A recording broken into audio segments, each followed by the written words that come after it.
the equation E is equal mc square, in which energy is put equal to mass multiplied with the square of the velocity of light, showed that very small amount of mass may be converted into a very large amount of energy, and vice versa.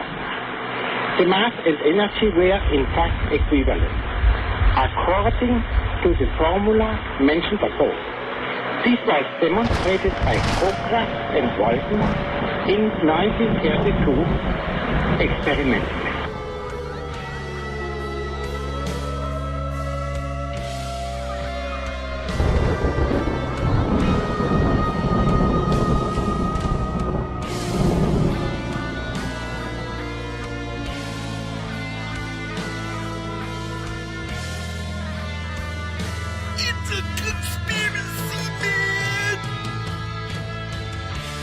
You've got it right here. S4 with E squared in conjunction with Spaced Out Radio. Alien contact. S4. UFOs. Bigfoot. 9/11. Grays. The Illuminati. Cover-ups. Rh-negative blood. What are they hiding from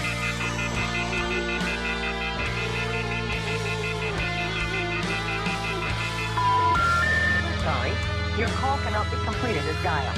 Now, the men behind the mics, Forest Moon Paranormal's Eric Cooper and the SOR Spacewire's Eric Markham. You can find more at spacedoutradio.com.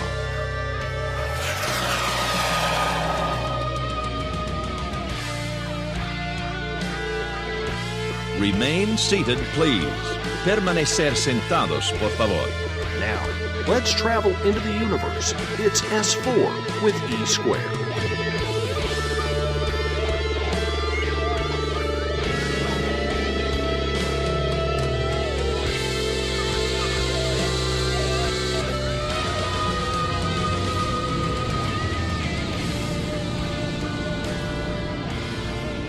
All right. How are we doing tonight, folks? Welcome to S4 of E Square. Myself and Eric Markham. We're coming to you from the snowy mountains of Concrete, Washington. We have a foot of snow, folks, outside our window here. I gotta throw this in there real quick. The opinions and views of S4 of E Square do not reflect that of Spaced Out Radio, our umbrella radio station. We have our own views, our own research, and everything we do on our own, and are not that of the opinions of Spaced Out Radio. How you doing tonight, Markham? Doing fine. How about you? Good. Yeah, man, it's cold. It's like 22 degrees outside, and I know it's colder in other places, but holy shit, it's cold out there. It actually got down to 24 Saturday morning. Damn it, man. Now it's probably in the 40s now and raining steady. Gotcha. We're How like, you doing tonight, 12 Robert? degrees away from being... I see Robert White is in the room now. Mhm. And we might actually have a full house tonight. We'll see how it plays out tonight. Everyone's curious about 2017. And I'm curious to hear what you found out.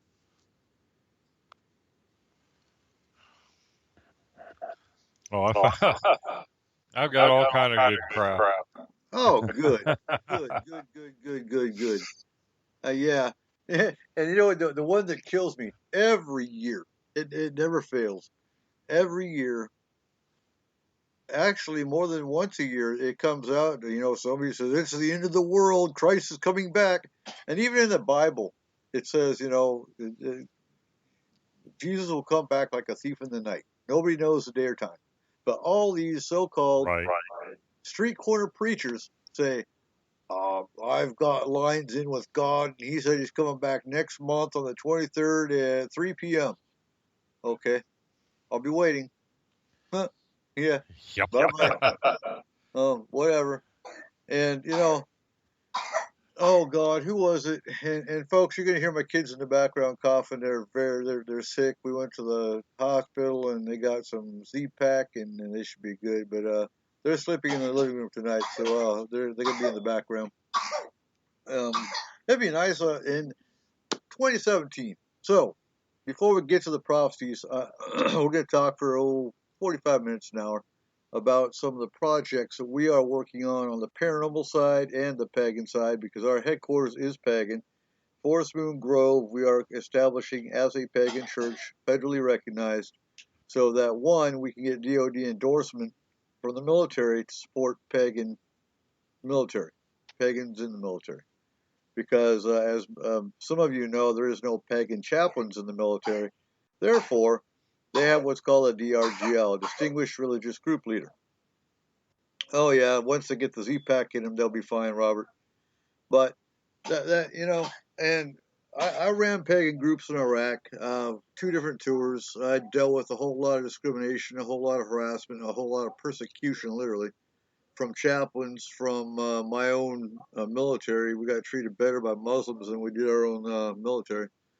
But that's neither here nor there. Point is, there's only 3 or 4 different organizations that are recognized by the military to endorse soldiers as pagan religious leaders, because they won't give us a pagan chaplain. Now, and people say, well, how's that going to help any? And it probably won't. To be honest with you, 1 chaplain in the whole military, that's not going to make a whole lot of difference. Attitude is what makes a difference. So with that, Forest Moon Grove is going to be a pagan church. With that, we're going to have a homeless closet for to help homeless people with clothes, with kitchen items, that kind of thing. Then we're going to have an education center for pagans that want to learn other beliefs and whatnot, or within the pagan belief. And with that, of course, we got Paracon coming September 23rd, and I'm starting up a special branch within Forest Moon Paranormal, a quick reactionary. Being a veteran, and you would understand, a lot of our team members and members in general within Forest Moon are veterans. Now, veterans take the paranormal from a different viewpoint, because many of us, having been in combat, not much scares you after being in combat. And so we see a ghost and kind of laugh, or we see an alien and we kind of laugh. It doesn't really, paranormal doesn't really faze us like it does someone who hasn't seen much. So we're starting a quick reactionary team. And I want to reiterate, because Forest Moon Paranormal is a crisis group.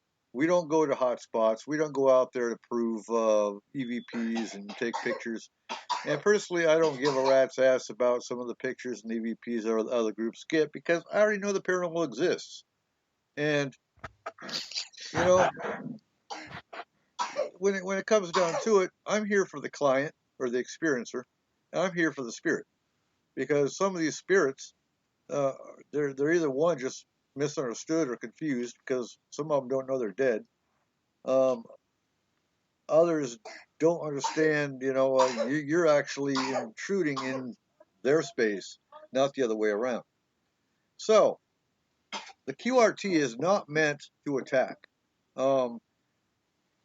We're going to take the calls where basically if someone is being attacked by a negative entity, they have an active UFO sighting right now, and we're in our trucks and rolling. And some of the training I'm going to do, I'm doing weapons training, because you just can't be too safe. I am doing survival training, because again, we're in the mountains, and this is a live physical team. It's not like the astral team. We'll have the backup of the astral team, obviously, but we're the ones jumping in trucks and rolling. And that's because you hear of cases occasionally where so-and-so got abducted by aliens, and they're actually still missing. These are the cases we're taking. We have an entity, and it's attacking, and I've got scratch marks, and it's actually attacking right now. These are the cases we're going to be going after. Not just, I've been having activity in my house, and it happens every day. No, that's a regular routine case. The QRT is only going to be taking on cases where there's actually something going on right here, right now, and we need to react. I'm also going to be hand-picking and being very selective about who is on this team. Tyler Allen Standing Bear is one, and he's actually disabled Special Forces. Corey Ruiz, I'm not sure if he's listening tonight or not, but he's here in Concrete, and he's going to be the Fog Paranormal's representative within Forest Moon. So these are some of the things that we're looking at for 2017. I've already set up a booster account, so if you want a Forest Moon Paranormal t-shirt, the link to that is in Forest Moon Paranormal group. I've also set up a GoFundMe. So whoever wants to help out with, one, getting new equipment, two, getting us supplies, sage, herbs, stones, these kind of things, and training materials. That's what that's set up for, because we don't charge for anything we do. We don't charge for Paracon. So we have to do fundraisers and things like that to get funding for what we do. Anyway, so you're busy tonight, Markham? Oh, let me look. Oh, and by the way, Markham is our QRT scientist. So, yeah, he's the Forest Moon Bigfoot specialist, Robert. He's a Native American, and he actually goes up in the mountains and actually mingles with Bigfoot. And, yeah, knows his shit, is very good at what he does. Just had surgery back in September, so he's been out of the loop as far as going up in the mountains. If he can get me a hair sample, I'd love to have that as a positive control. Something to use to go, measure against anything else that might be submitted. Right, exactly. I'll see what I can do, because he's both. I think he's just now getting to the point where he's probably going to start going out again, because during the oh my god, and what he's noticed is they're actually migratory. During the winter months, they seem to filter off into the higher territory, whereas they come down lower in the summer. Huh? That's almost counterintuitive. You think they'd come low, get to where, I don't know, it just seems like they would be, it's just the backwards. They must have caves or something up there they hide in during the winter. And that could very well be. We'll have to have him on the show one night. Yeah, that'd be great. But yeah, and I like the Native American perspective, because you have too many non-native, quote unquote, Bigfoot specialists or experts, and yeah, okay. So you're basically going out hunting, and that's really all you're doing. Oh my God, he goes off on some of these people. We actually ran one out of Forest Moon Paranormal because the guy was a fraud. He was a blatant fraud. He wasn't even hiding it.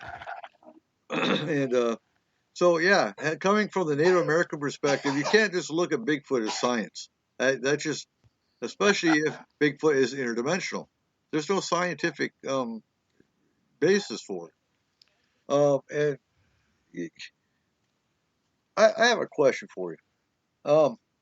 So what do you think about mediums and channelers that are going from talking to spirits to now all of a sudden they're talking to extraterrestrials?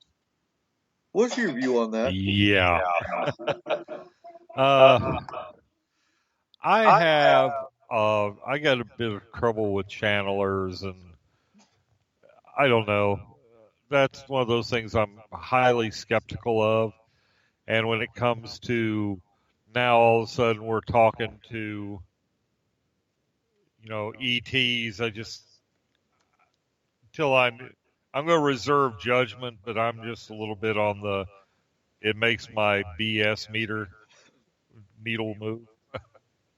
Well, okay, here's my thing. Because, and it kind of came up, and it kind of rubs me the wrong way, I guess you could say. Because when we did there's Corey. Hey, Corey. Hey, Tiffany. So Hey, Corey. at the round table, when we were talking about mediums. Everybody thinks they're a medium. There's too many of them. I believe mediums are, being psychic is a gift. I really do. And yeah, I have a real hard time with channelers. I do, because anything can channel. I don't believe. I believe you can channel. That's not my problem. But it seems funny that you got all these psychics that are going from spirits to extraterrestrials. It's almost like they're, well, spirits got boring, so we got to move with the times, and we have to go to extraterrestrials because that's where everyone's moving to now. We have disclosure on the news last year. Well, yeah, it was last year as of yesterday. But, really? Seriously. And that's kind of why we're doing 2017 tonight. Is 2016's over with. We kind of beat out 2016 a roundtable. If you missed that show, go back to spacedoutradio.com and listen to Friday's show, and you'll hear all about 2016. 2017 now, first day into it, and it's time to look at what's coming up. Now, what bothers me, I think, the most is the fact that within the alien race book, we've got 2017 mentioned by 3 different races. That intrigues me, because we're talking. This is a book that was that came out in the 1940s, 1950s. Was just translated in, I believe, the 80s or 90s. I can't remember which. So we're not talking like it was just, a year or two ago, and now they're talking 2017 because it's just now coming up. We're talking, these are races that we're talking about 2017, about 20 years ago.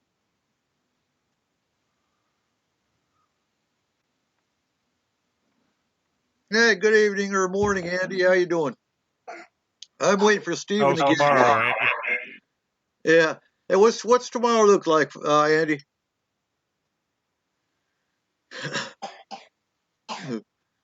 But you know what I mean, Markham? I can't remember when that book was written. But we've got alien races that are mentioning 2017, and one of them, I believe, was the benevolent gray race that was mentioning 2017 all the way up to 2022. Like, is that another age of enlightenment? Is that an age of expansion? What's going to happen in that 5 years?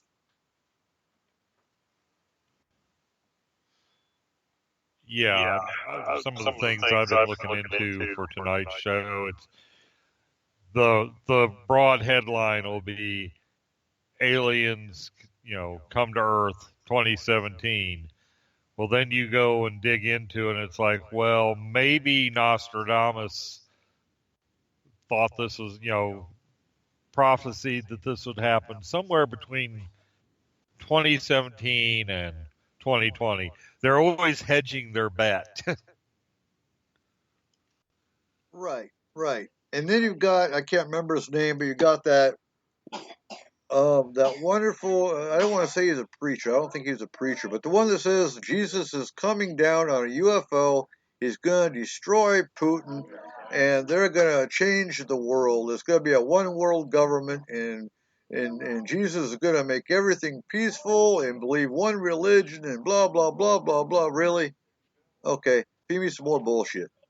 I think the other one that intrigues me is the news source, and I can't remember what the news source was. I'm sure you looked it up already, where Biden went and met with Putin and was talking about an alien intervention in 2017, and they had to be ready, and we had to join forces with Russia to destroy the aliens, basically. What kills me and what cracks me up, if you're coming to Paracon in 2017, it's September 23rd.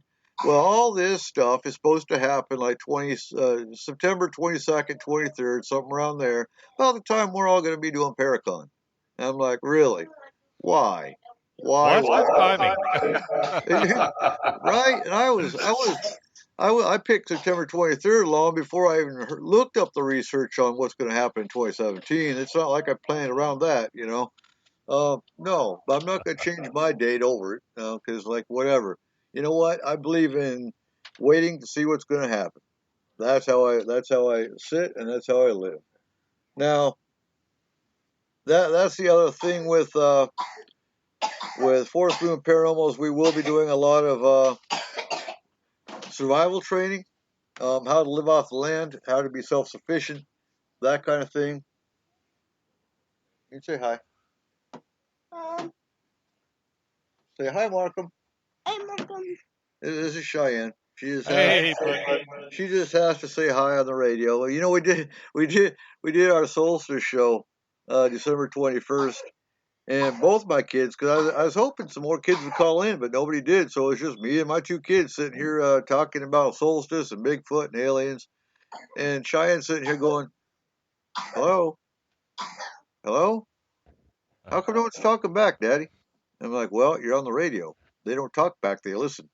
And she couldn't get it. Like 15 minutes later, she going, "Hello? No one's talking."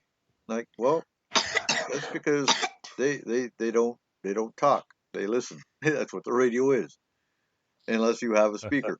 And like, you know, she's listening. She's used to hearing me on the radio, and usually it's us two. So she hears you talking. She figures, oh, the radio's all about just everyone's talking to each other. But okay, go sit back down. Hey, So, Dick. You're sick. Yeah, you need to go lay back down. So, the other thing with 2017 is Haystack Farm, which is Fourth Moon headquarters. We're going to be expanding with the orchard. We're going to be expanding the garden. We got rid of the goats. We're not doing goats anymore. We did that for a while. And we still have a sheep. We have our chickens. Dave met the sheep. Dave likes our sheep. He likes our duck, too. We need to get more ducks. Duck eggs are awesome. They're awesome to bake with. So yeah, we're working on, well, what I need to work on, if you could help me with this, is solar. I need to get solar power so we can get this place off the grid. Oh. You know much about solar?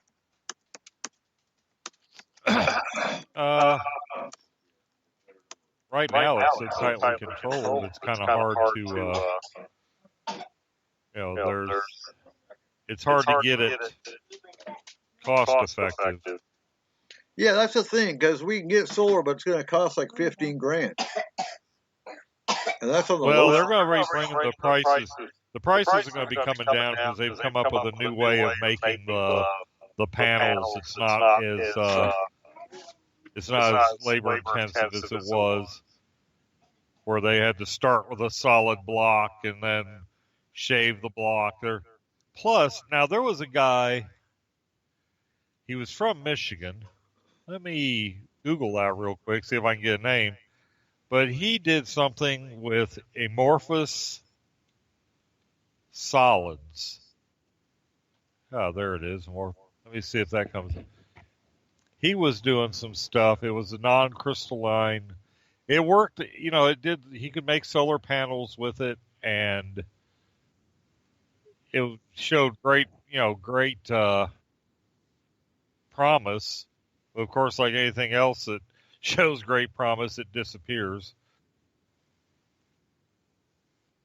Oh, let's see.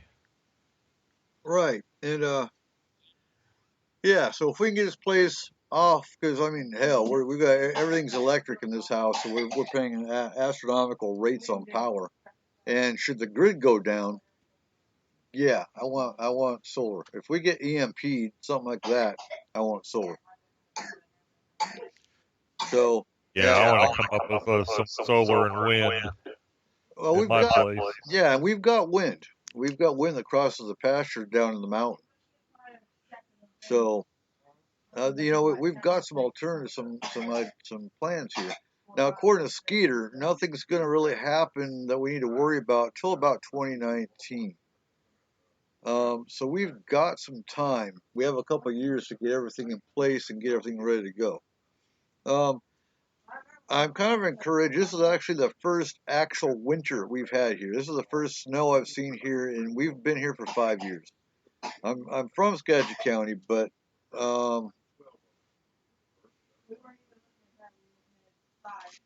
Don, that's the thing you got to look at is protecting solar panel from EMP. Is there a way to make a Faraday cage around solar panels, Markham? Well, it's not the panel you need to worry about. It's the electronics behind it. It's the converters and your logic systems that you need to make the solar panels work. I mean, if you use passive solar where all you're doing is using the sun's heat to heat up water, that kind of stuff, it's not a problem. But the kind where you actually have to regulate your power, usually most of the systems I've seen, the solar power goes into a battery system. You lose a lot of efficiency because you're having to use an inverter then. When the sun goes down, you're taking the stored DC voltage, inverting it back into AC current. So that's the circuitry that you'd have to worry about when an EMP came. An EMP is not going to mess with the physical properties of the silicon that's actually forming the panel. Right. Gotcha. So we'd have to figure it out. Yeah. I'll give you some pictures, Andy. Yeah. It's kind of cool because I have a Ford Explorer, and this is the first year we've actually had to use four-wheel drive to get out. And four-wheel drive works awesome. But got out to our main road because our driveway is about 30 foot. And that's 30 foot of packed snow. So I backed out, no problem. And then we saw that the neighbor took his tractor and had plowed our road. So that was cool. So, yeah, we got to figure out how to protect the batteries that are holding the juice, basically. Switching circuits. So what did you hear from Nostradamus? And what are some of the, did you find anything besides Nostradamus as far as 2017 predictions? Casey. Well, there's a lot of predictions out there, and a lot of people getting their 2 cents worth in. But as far as anything I would take to the bank, probably not much. The whole Nostradamus thing, it seems like every year you go back to 2016 and Nostradamus it's like they take the same predictions every year and kind of shuffle them around amongst the prophets. It's a toss-up between whether Nostradamus said it this year or Edgar Cayce said it was going to be last year. I think a lot of the feeling I get when I read these things is this is somebody's 2017 damn I wish this would happen wish list. Once you really start reading into it, it might be anywhere between now and 24/7. It's the usual beginning of the year doom and gloom and spam's going to hit the fan stuff. There is a pretty cool report that this thing that's quite possibly an alien probe may pass the Earth this year. So that's kind of cool. Yeah, the alien satellite. That's what they're talking about, and that's supposed to be hitting about September. Again, everything is hitting around September. Yeah, damn. Maybe we all bump Paracon up to August. No, because I kind of like having Paracon in September. Yeah. So, yeah. Hey, Joe made it. Outstanding. So, if everyone's here in September for Paracon and something happens, say we're all here and all the minds that know what's going on are in one spot.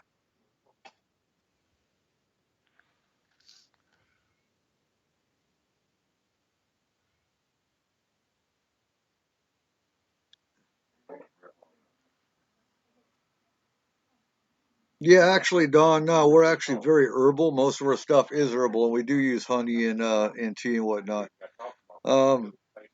and they're in between doses right now. Actually, that's why they're coughing so much. And they went to the doctor. We just took them to the doctor. Plus, it takes a while for the antibiotics to get up to therapeutic level in the bloodstream. Yeah, and they just started taking the antibiotic portion tonight because we thought we could kick it with Benadryl and Tylenol for the fever and the rest of the stuff, but it's viral, so and it's just passing around the family.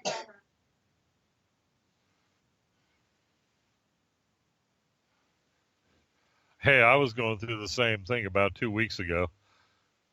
Matter of fact, it was the week we interviewed S.D. Joshi about H.P. Lovecraft on SOR. That next, 2 days later, I was just about to dial 911 because I could barely breathe, and it was pneumonia. Yeah, that's what Anthony's got. Anthony's got pneumonia, and actually, yeah, no, it's pneumonia, Don, not antibiotic. It's not viral.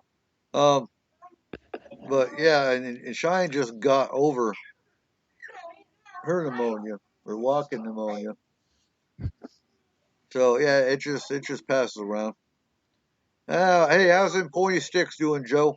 Good to see you made it tonight. And how's that titanium pointy stick going? So yeah, alien probe, alien satellite, whichever you want to call it. Yeah, it's supposed to hit September 23rd. That's actually what Biden went to talk to Putin about, was getting weaponry together.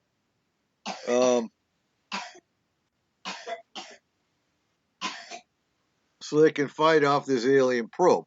Well, how do you say it's going to be a malevolent alien species anyway?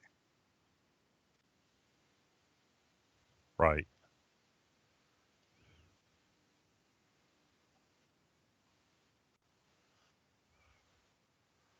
I'm trying to track down the source on that, on the Putin and Biden versus the aliens.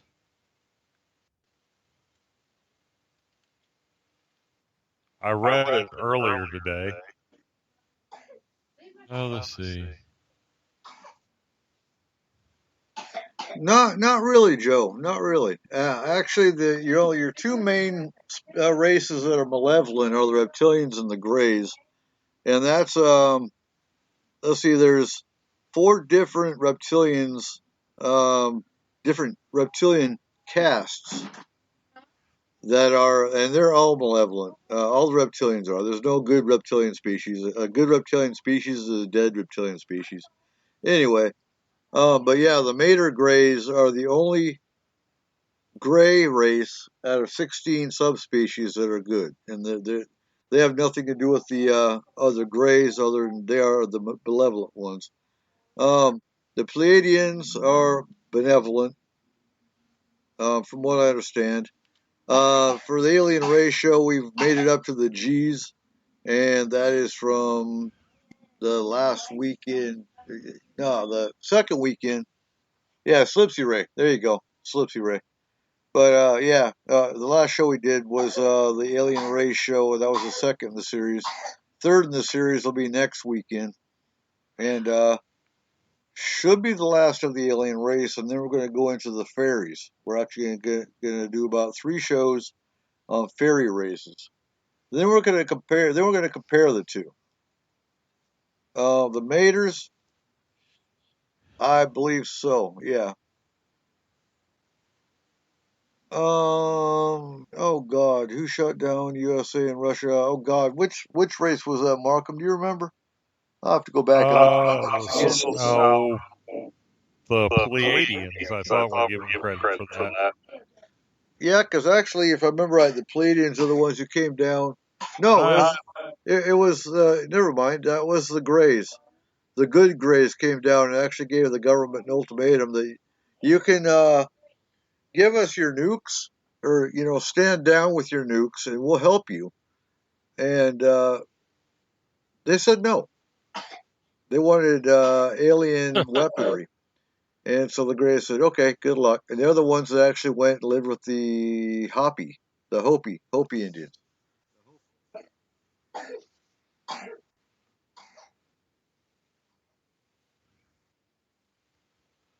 Let's see.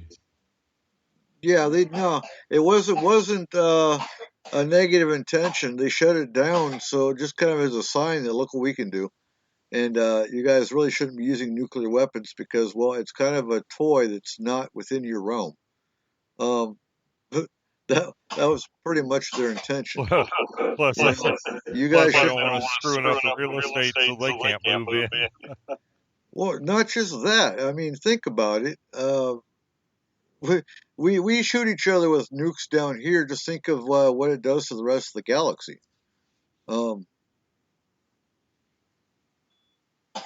You can destroy this planet, but I'm pretty sure nuclear, radioactive dust goes out of the atmosphere and it can damage other planets if you think about it. Well, one of the things it seems like all of the ET experiencers have in common is they say that it's not that life is not abundant or not out there, but apparently the diversity of life we have on this planet is somewhat unusual. So they would really not, just as soon we not screw up the entire ecosphere throwing nukes at each other. Oh yeah, and they want more than radioactive cockroaches to survive. Right, and that kind of goes back to my thought about this actually being an alien zoo. We're all planted here on one planet: the chupacabra, the mothman, the swamp man. They're all just experiments for the aliens, and we're all just they're throwing us all here to see if we can all survive together.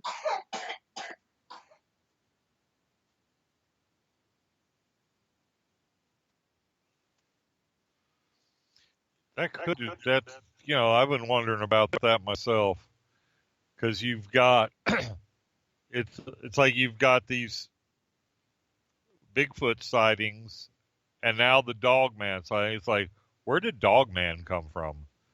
I mean, when I was a kid, back in the 60s, 70s, up to the 80s, everything was Bigfoot. I mean, you had the Patterson-Gimlin film making the rounds. You had, oh God, I watched it once I was an adult, and I almost laughed myself into a coma. But when I was a kid, it terrified me. About the Fouke monster, Legend of Boggy Creek, the original one that came out back in the 70s. That movie scared the hell out of me. I watched it about 2 years ago, and it was all I could do to just not, granted 50 years, better part of 40 years had gone by since I saw it, but when I was watching it this time, I just couldn't. Now, part of the thing with the Fouke monster is my dad worked with somebody who was related to one of the hoaxers. That's one of those things where some little boys got out there and did a hoax, and it took on a life of its own. But I'm on, when you talk about some of the Bigfoot sightings, the extra dimensionality, the pixelation, it's almost like, I don't know, it just seems like somebody's doing a behavioral study on us with those things. Yeah, it could very well be easily. And yeah, Tiffany, go back and listen to the last two shows where we actually go over the alien races. We go into episode 3 of Alien Races in next weekend. And yeah, we cover 160 different races. And yeah, there's a lot of races that look like human. They're humanoid species or humanoid races. And yeah, there are no reptilian races that are good. They are all malevolent. have met many of them. And as far as the grays, there's only one gray race that is good, and that is out of 16 subspecies. Yes, I have met them. I don't like reptilians. I hate them. I despise them. They can all die. That's point blank. Met them physically. And yeah, there's 22 races that seeded this planet back before humans were humans. I can't recall all of them by name. I'd have to look them all up again. But yeah, there were 22 races that actually worked with the Anunnaki in seeding this planet.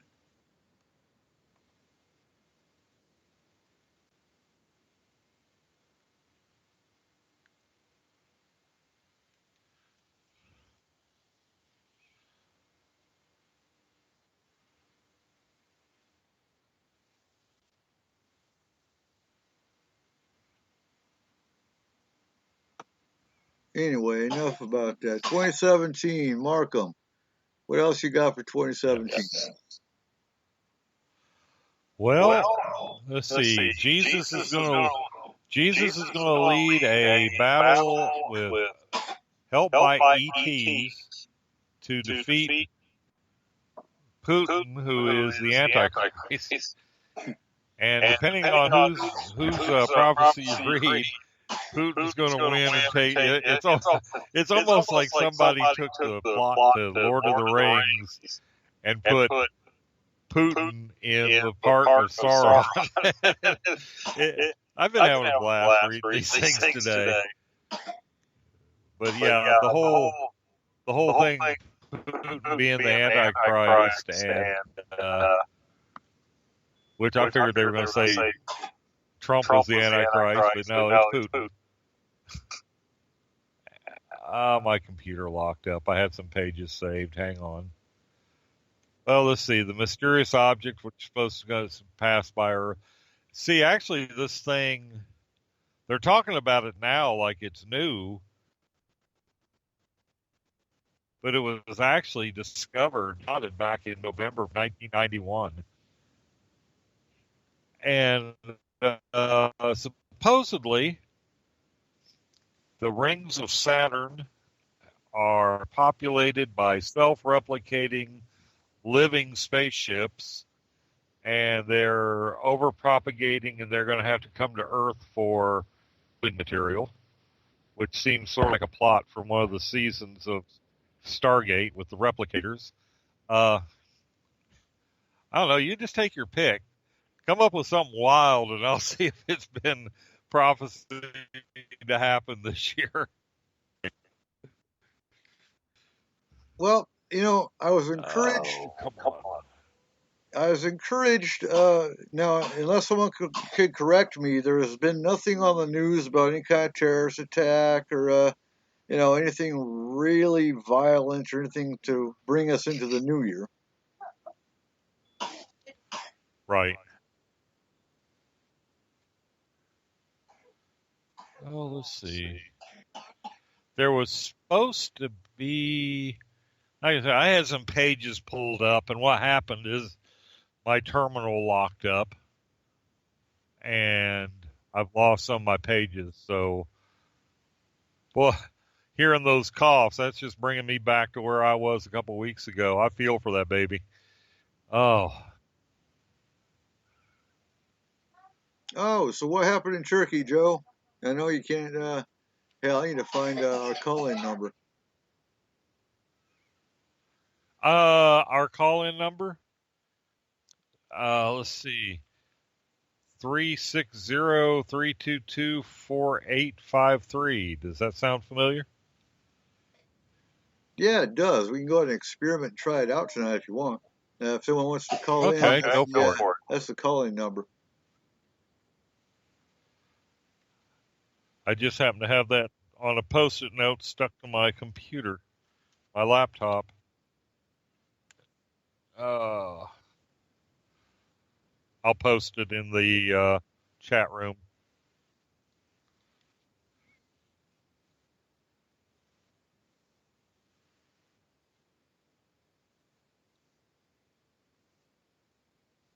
Yeah.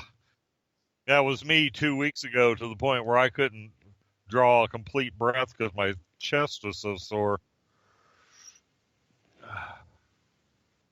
Okay, I just posted our Skype call-in number on the chat room. All right, there we go.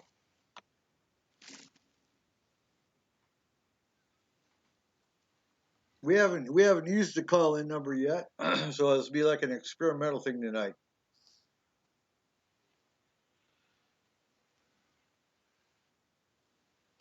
Yeah, apparently yesterday in Istanbul, 39 people were killed and several wounded in a nightclub attack. Yeah, see, and again, I don't have cable. I go by just regular news. So I was hoping. It seemed like it was a peaceful New Year's, but yeah. Well, here locally, we had a woman in an unidentified woman in her 70s, went through an intersection, and somehow she hit a curve so fast that her car became airborne and landed on the roof of a care center where it's not Asperger's, the other one, autistic halfway house. They're figuring in order for her to have hit something, I'm not sure what she hit that launched her in the air, but they say she was going between 70 and 90 when she hit it. Nobody was hurt. I mean, she had minor injuries and nobody inside the house was hurt, but that was our front page local news here in Winston-Salem, North Carolina. Damn it, man. And yeah, and just to clarify this, Tiffany, no one said all 4,000 races were malevolent. We said the reptilians and the greys are, with the exception of one gray race that is benevolent. Nobody said all races are malevolent. That never came out of anyone's mouth here. If you want, go back and listen to our last 2 episodes, and you'll hear about the alien races. Anyway.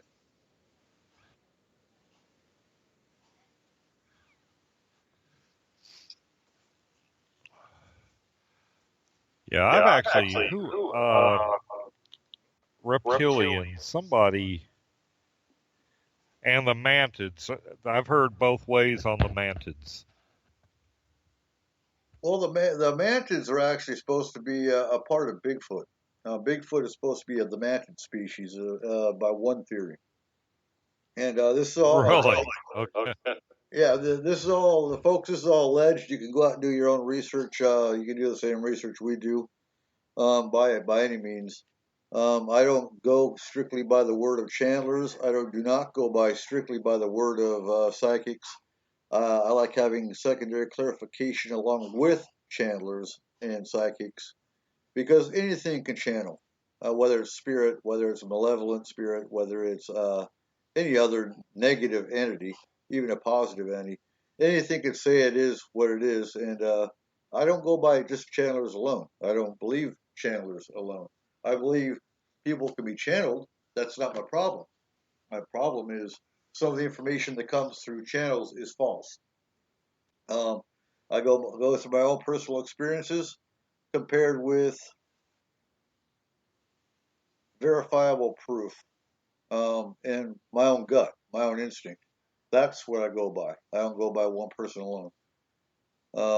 So with that being said, yeah, there are 4,000 races. Have all of them visited here? No. Some of them have no desire to visit here because they don't like humans. And it's not that humans are a savage race. They are a very barbaric race. And so that's one reason our vibration is too low to where some races won't come here. And, I don't blame them.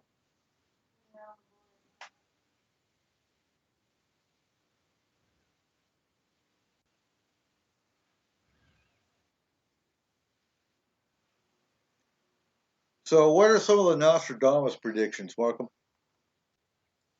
Okay, one of the Nostradamus predictions is that somewhere between this year, and 2020, aliens are going to come to Earth.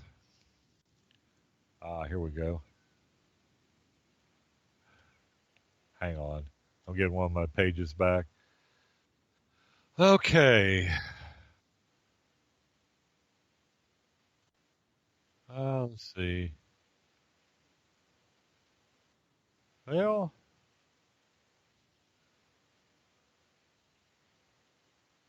darn it.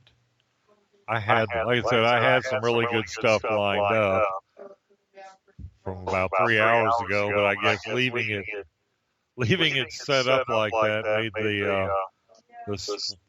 I'm at work, so it made my workstation seize up.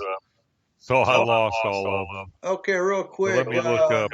Real quick, who we got on the phone here? We have I hit group call button, but well, it looks like they left. Yeah, we had trouble last time. Dave and I tried to have open lines on Skype. It kept hanging up on the caller. Yeah, it seems to be what it did. All righty then.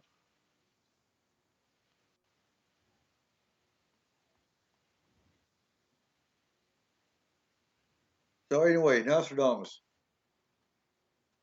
Okay, here we go. Well, let's see. We've got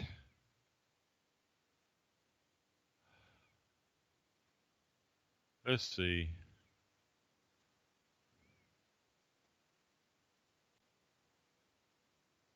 Okay, so we're supposed to let's see. Italy is supposed to suffer a horrendous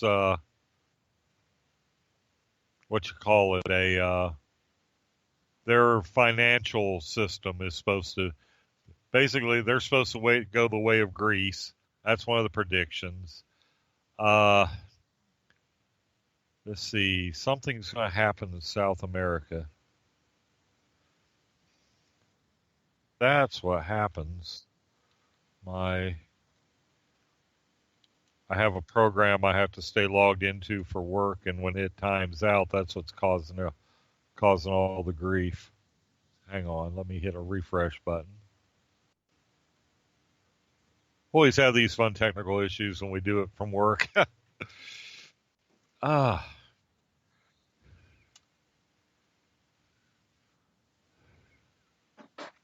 right, wait, try calling again, Robert. We'll try getting in here. Always good to have our Aussie friends in here. Oh yeah. Because they get the prophecy before we do.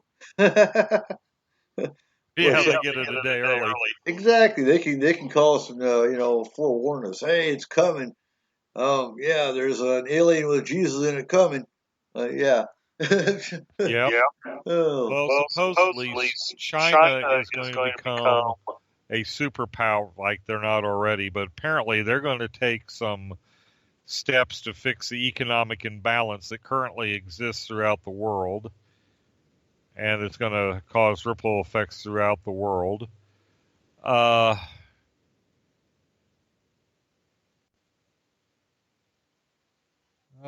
see. Yeah, the Italian banking system is going to collapse. Quote, Italy will fall prey to a financial...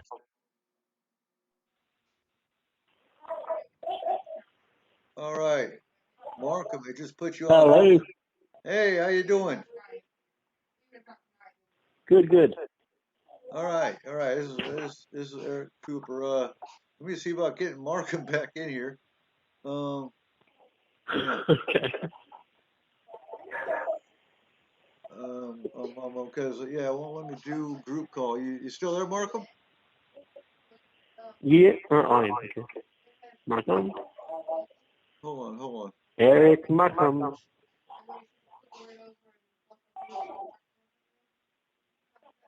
right, Markham, you there?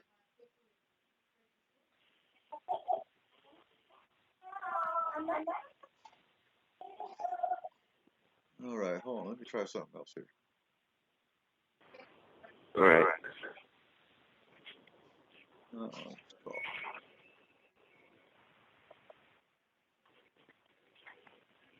All right, Markham, we got you.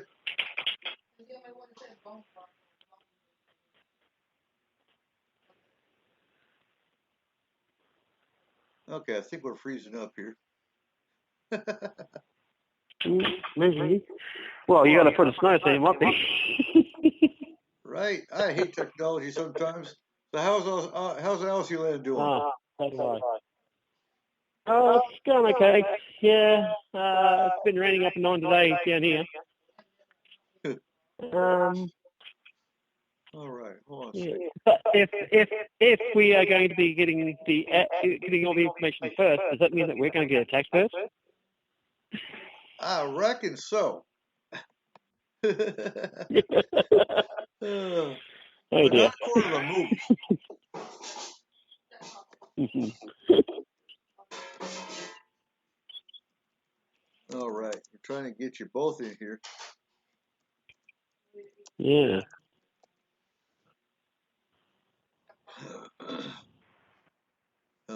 Let's see here. Where are you at, Markham?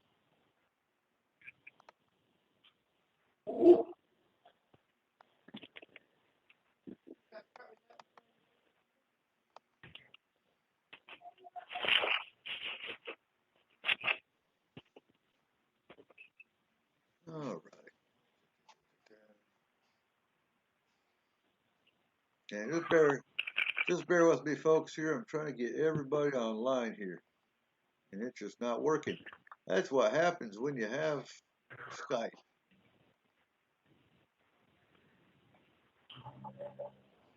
All right. So, real quick, while I do have you, Andy, we're gonna be if you could pull up some research for me on Pine Gap, I'd appreciate it because we're gonna do our Area 51 and Pine Gap comparison, and that's probably about February.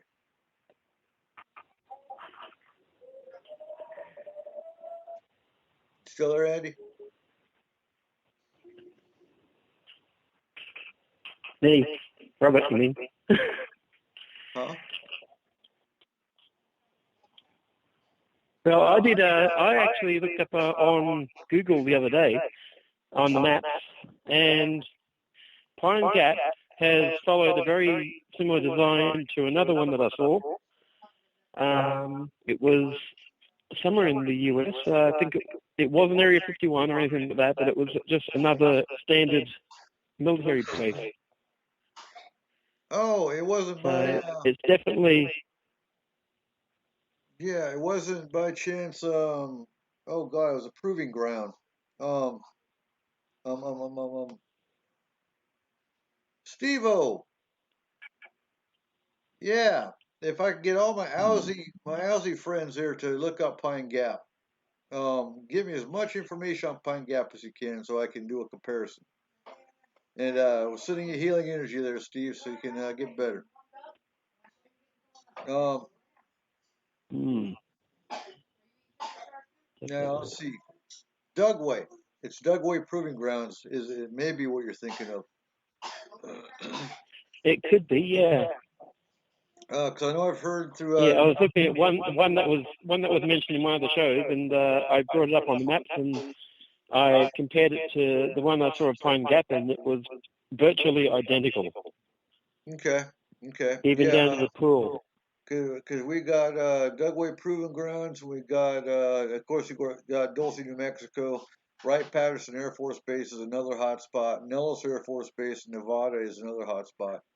And of course, Fort Lewis. All very paranormal related. Okay. I'm going to let you go. I'm going to try to get Markham back on track here. Thanks for calling in. Okay, no problem. No problem at all. And hello, everyone in the chat room. Even though I said hi there before. All right. Give us a call when Okay, catch you later, Eric. Hey, talk to you later. And hope your kids keep better soon. You too.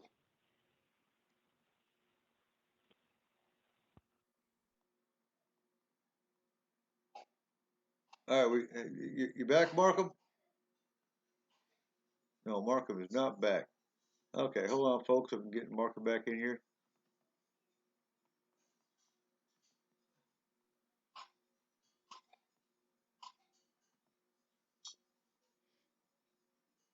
All right.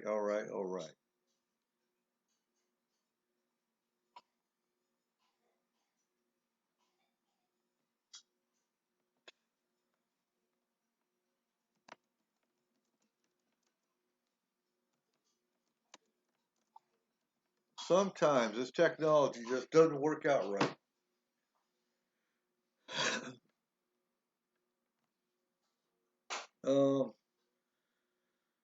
Yeah, now China Lake Naval. That's another. Now, if I remember right, Joe, is China Lake Naval in California?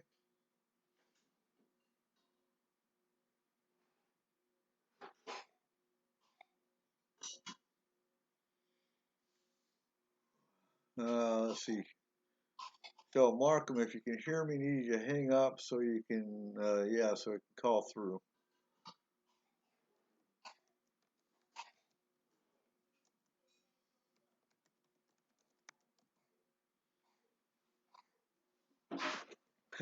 Yeah, I gotta love technical difficulties. All right.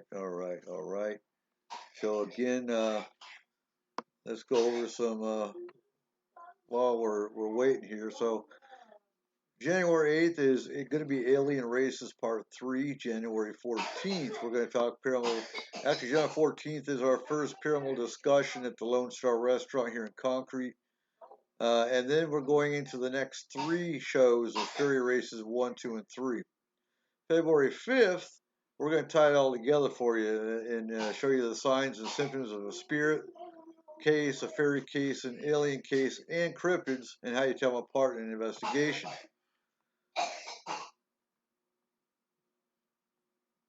So it's still showing, all right.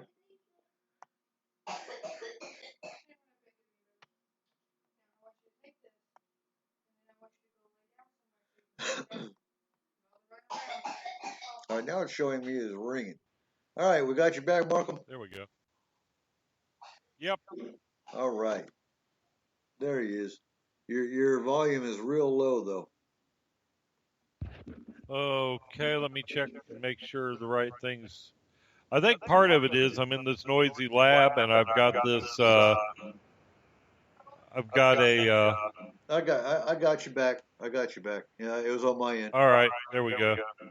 Okay. Well, these are noise canceling, and I've got so much ambient noise around me, it may make me seem low. All right. Oh, that was Robert. Okay, I'm sorry, Andy. That was Robert that jumped in. Okay. Yeah, I thought it was Andy at first. Gotcha. Real quick though, I want to go over the schedule.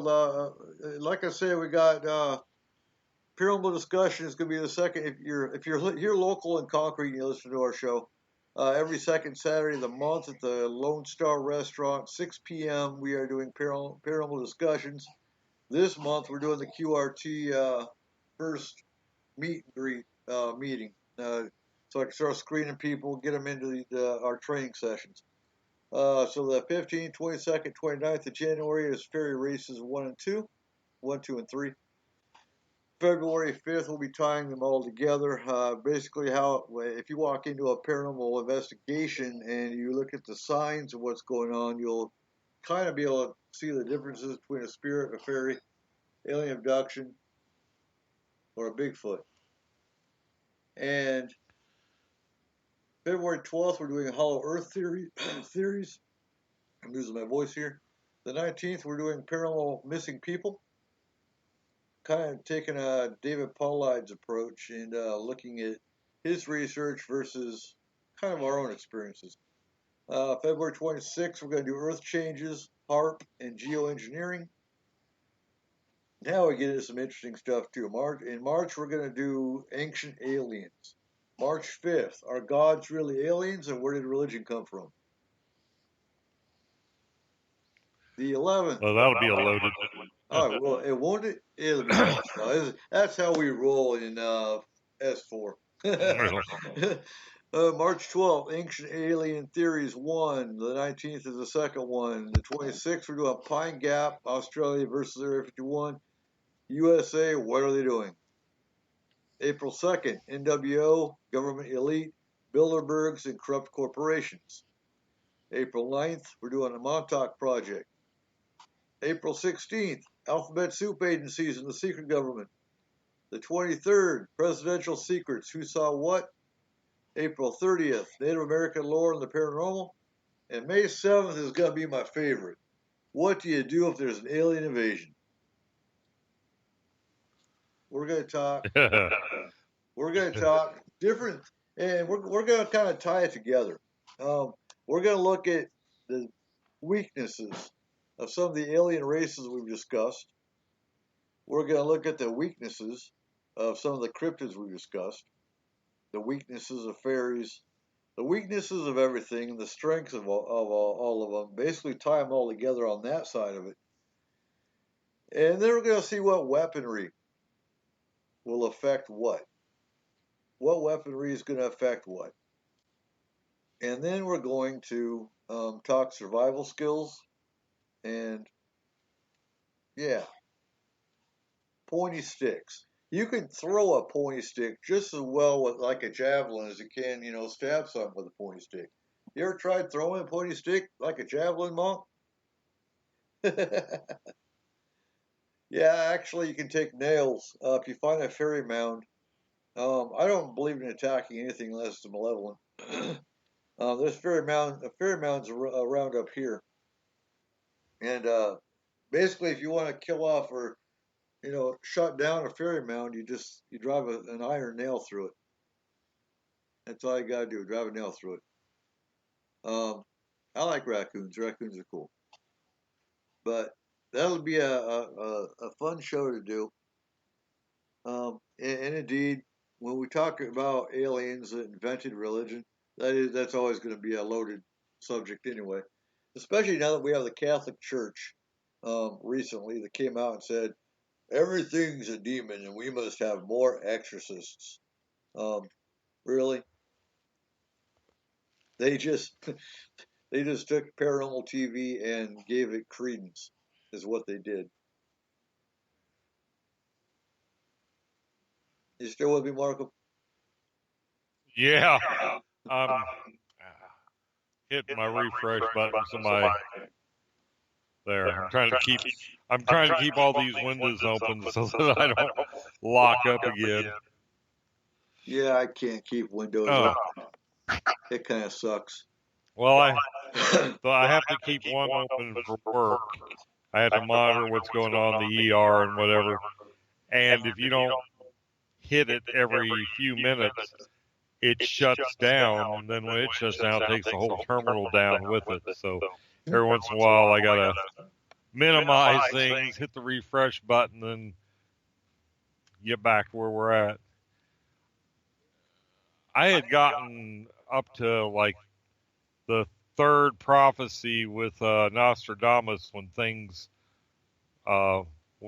when we had our technical issues. You want me to pick up at 4 or move on? Just carry on. Just carry on with it. I always did like okay. He was one of the ones. Now, did Edward Casey ever come up with anything for 2017? Well, there are trip. I think a lot of times they just look at whatever was said and they try to fit it into a given year. It's a crying shame he's gone and can't speak for himself anymore. Let's see. I am looking for an Edgar Casey. Well,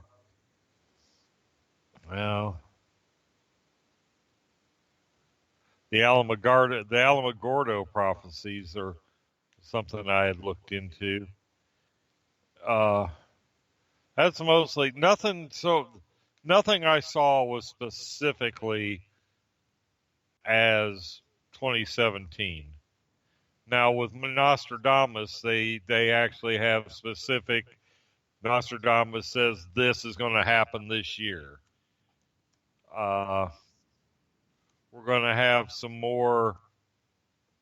We're going to have like some eco wars over resources this year, and terrorism, of course, is going to be on the rise. And he predicted that Latin America would become would start shifting around. That the governments are going to become more conservative and go away from the leftist.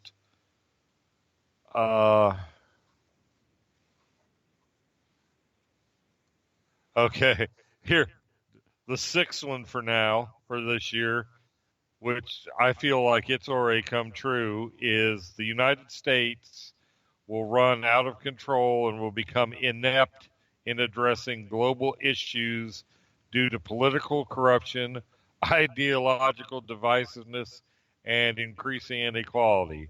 Well, I'd say he pegged that one for the last 8 years. Well, actually longer than that. The U.S. had some of the stupidest foreign policy ever.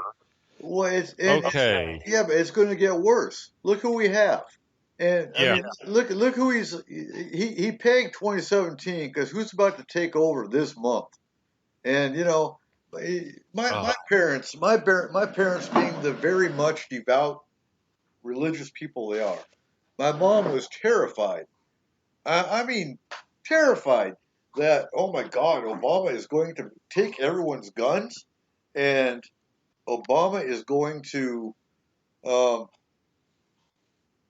cause complete chaos. He's going to initiate martial law. And really? And I tell her, you've been hanging around your friends again, haven't you? No, your religious fanatical friends are feeding you fear. That's all it is. Obama, as many people as hated him, and Obama as walking into a presidential, White House that everybody was against and had the Republicans and conservatives stonewalling every move he made. I don't think he did bad. I really don't. And I mean, the Republicans, right in the very beginning of Obama's presidency, said verbatim that he wasn't going to succeed because they weren't going to allow anything to pass. And then they get mad because he vetoes everything they do. So it's like, really? How are you going to get mad about him vetoing everything when you're the ones that are stopping everything? And it wasn't like he was doing anything bad. So, yeah, you can't blame Obama for a damn thing when you're the ones initiating it. And now you're going to vote in Trump? Really? And I don't hate Trump. I didn't vote for him, man. And I didn't vote for Clinton. And it really pisses me off. People, Trump won. Get over it. Stop fighting him. Yep. Let him do what he's going to do. He's going to fall on his face. Actually, he's not. They won't let him fall on his face. They're going to. What's going to happen is he's already done said he's not staying in the White House. He's going to stay in Trump Towers. He's going to live in Trump Towers, and he's only going to be in the White House for like 3 days out of the week. So, and his wife's already done said, no. So it's going to be really curious. And Andrew's calling in. I'm going to wait for a second. Call me in about 5 minutes. And it baffles me. But you look at the people he's surrounding himself with. That's where you need to worry. And I'll be honest with you. That's the main reason we're making Forest Moon a church, a pagan church, because I'll be damned if you're going to throw your religion in my face. And that's exactly what's going to happen with Trump not Trump. Trump's not conservative. They asked him point blank in an interview if he's ever asked God for forgiveness, and he just kind of smirked and said, "No, God and I have an understanding." Seriously? And you're in the conservative ticket. They didn't want him to run to begin with. The only reason they had him on their ticket was so they could get into the White House. So here's what's going to happen. Pence is about the most radical conservative you could think of. And I can't remember the other one's name, but his consultant is worse than Pence. So you got two of the most radical conservatives that are going to step in. They're going to put prayer back in school. I've got nothing against prayer in school. But their prayer in school is invoking their own God, invoking Jesus' name, and not everyone's Christian. So now you're throwing your religion in my face. Not my face, in my kid's face. My kid goes to public school and says a prayer based on your religion. You're going to have one hell of a battle because I ain't playing that shit. And you know what? You've got multiple religious texts. The Bible is not the only one. Real quick, I'm going to put you on hold, Markham. And I'll probably have to call you back again to this half. I'm going to let Andrew call in real quick, and I'll bring you back in about 5 minutes.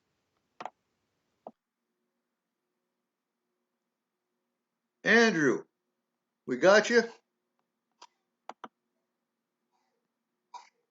How you doing tonight, Andrew? Yeah, it looks like... Hold on. Here we go. Let's try getting you in here, Andrew.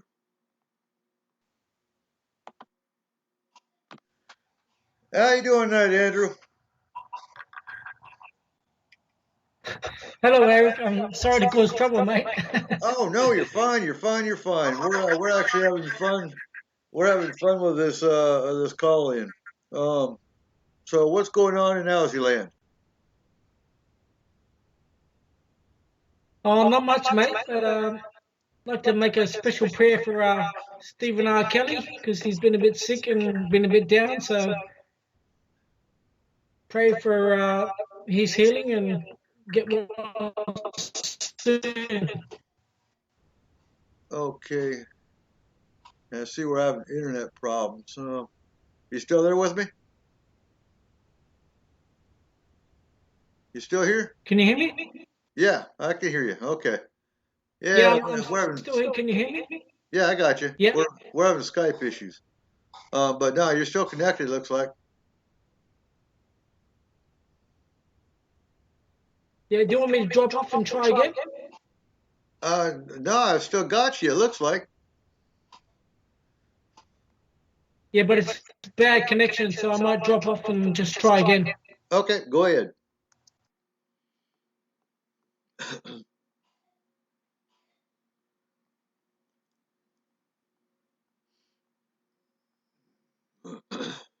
All right, folks, just hold on a sec while Andrew calls back in real quick.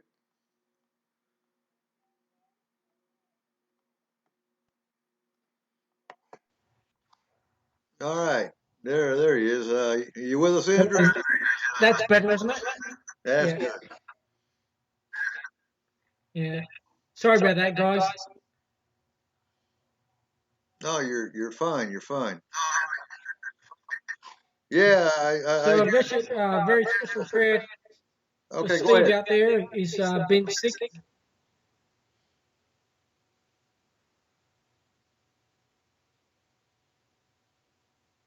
Hello?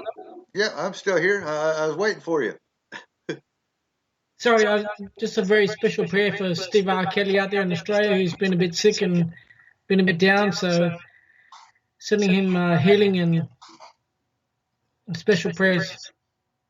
All right, yeah, Steve-O's in the chat room, actually. Good deal. Good deal. Yeah.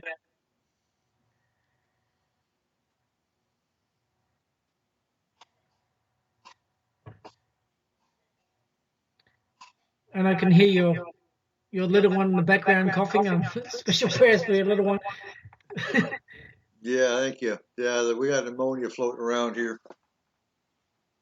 Yeah, it's hard hearing kids coughing like that. It's really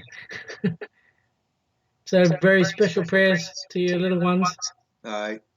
And you've had like 5 or 6 inches of snow there, Eric? We got 12 inches. We got 1 foot of snow sitting in our yard.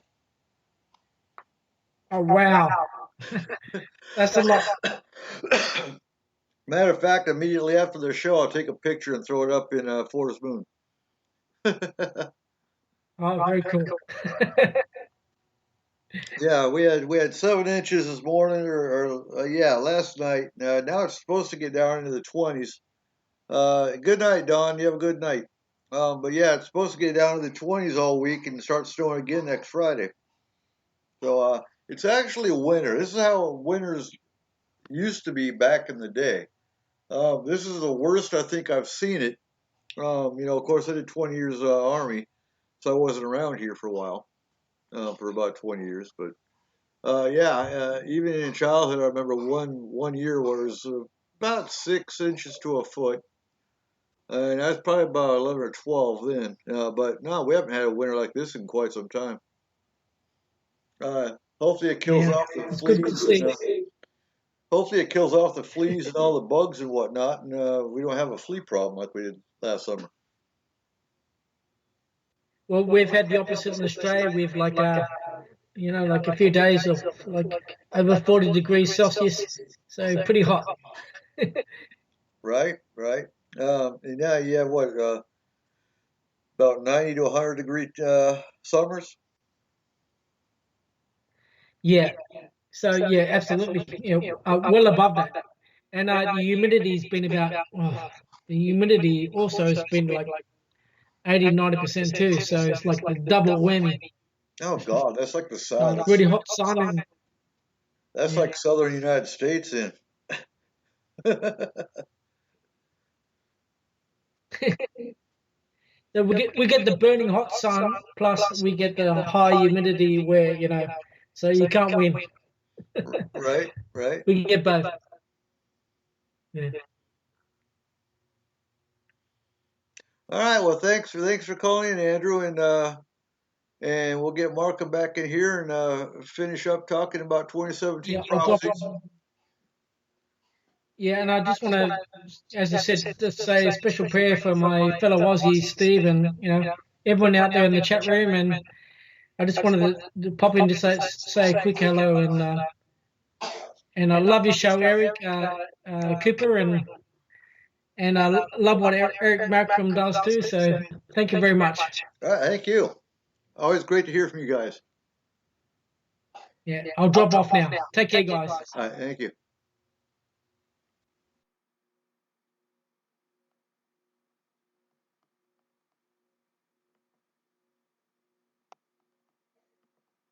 All right, get Markham back in here. All right, we got you, Markham. You just got me reconnected. All right. Go ahead and carry on. 2017. And thank you for calling in, Andy and Robert both. That was awesome. And everyone send healing energy to Steve-O. He's been doing poorly lately.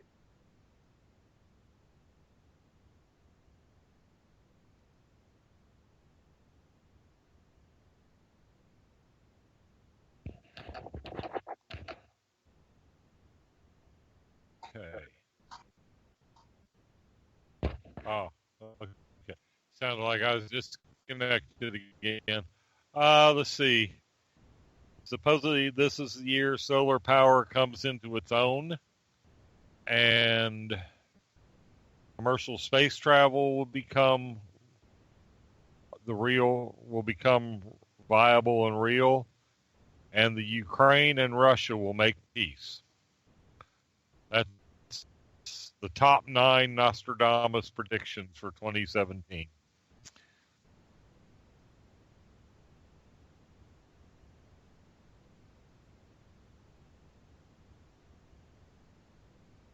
All right.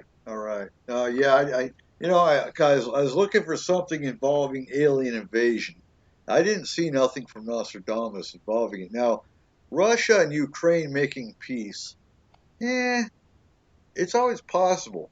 But you know, with privatized space travel, Bigelow's been doing that for a very long time. And for those that don't know, Bigelow is, if you look at Jesse Ventura's conspiracy theories, hasn't been on the air in a long time, but he did an episode involving the Bigelow Industries, and they actually own the Skinwalker Ranch in Utah, and basically bought out MUFON. MUFON allegedly, I always have to say that because if it's not fact, it's not fact. But allegedly, MUFON sends all the reports to the Bigelow Industries. It doesn't even go to the government, or everything's secret. Everything's kept secret. Which is, I was with MUFON back in the '90s, and I quit. I stayed with them for about a year, and they just seemed more into debunking and basically trashing witnesses. And that's not what I was there for. I was there to do. I was there to do alien abduction and UFO research and to help people. I wasn't there to, So no, I left MUFON, and from what I've seen, it hasn't gotten any better. And hey, Andy, we love you guys too. You guys are always awesome to have on our show. Once we figure out technical difficulties and all that crap, and figure out how to get multiple lines in here, I thought having a call-in number would allow me to have multiple lines, but it doesn't seem to. Not sure. We'll figure out all this stuff, and 2017 you'll see S4 grow and grow technically as well.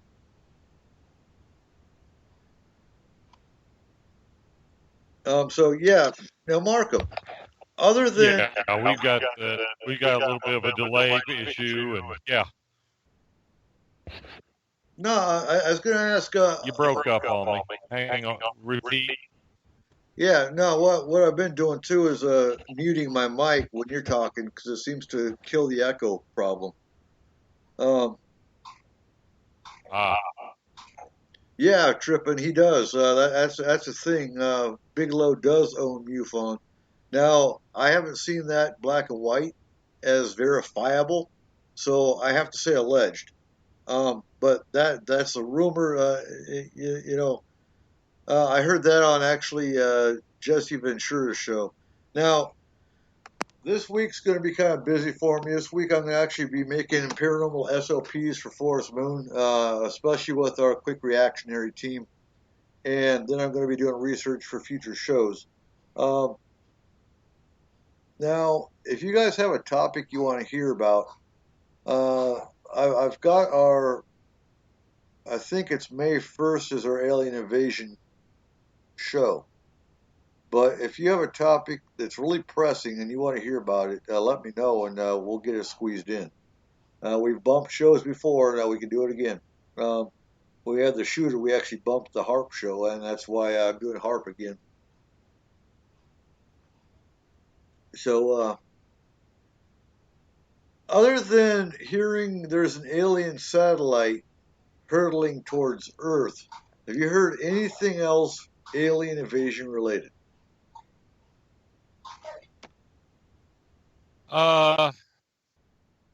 Yes, actually, well, other than the flotilla of UFOs that are going to come to, that Jesus is going to lead. That one cracks me up. That's